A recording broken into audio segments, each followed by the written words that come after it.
Hi folks, sorry I can't be with you today. I am doing some critical literacy training with the other 7th and 8th grade language arts teachers. Mr. Ferguson is here in my place, so be sure to welcome him.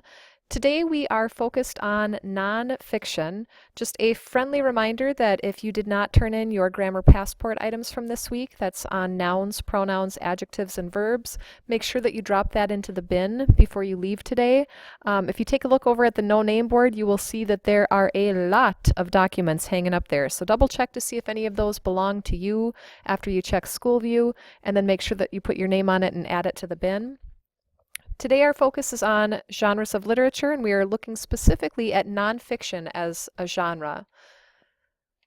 Nonfiction are all true, known facts, so it is all real, nothing can be made up if it is a piece of nonfiction, and it can be about any subject. There are all different types of nonfiction within that genre. There are some subgenres, so you can have how-to books and science books and geography books and history books and magazines and newspapers and biographies and autobiographies and even gaming manuals and so much more. A lot of what we read, especially if we're reading stuff online, it tends to be nonfiction of some kind. These are some examples of nonfiction. How Angel Peterson Got His Name. These are the true stories of Gary Paulson growing up right here in Minnesota. So that's a nice one to read. If you are at all adventurous, especially if you're a boy who does some kind of crazy stuff, Gary Paulson and his buddies can probably beat your stories for what they've done. Tony Hawk, this is his professional autobiography about being a pro skateboarder. It's the story that he wrote about his life growing up and becoming a pro skater. History Alive, your history textbook, that definitely qualifies as nonfiction. Any of those world records books that so many of you enjoy, whether it is Ripley's Believe It or Not, or the Guinness Book of World Records, or the Scholastic Book of World Records, all of these are examples of nonfiction. Marley and Me, that one was made into a movie, but it's also a book first and foremost, and it's about a guy and their dog Marley that joined their family and all of the crazy antics that their dog did. The Star Tribune, any kind of newspaper, whether it's the Star Tribune or the Pioneer Press, or if you go online and go to the North Wright County Today or the Crow River News, those are all examples of nonfiction.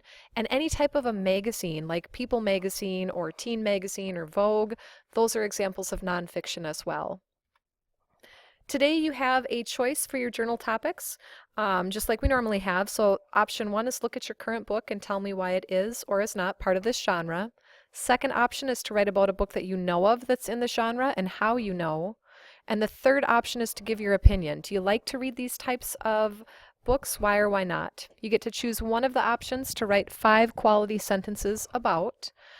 When you're finished with that, you can drop that into the bin, and then I would love for you to take a Socrative.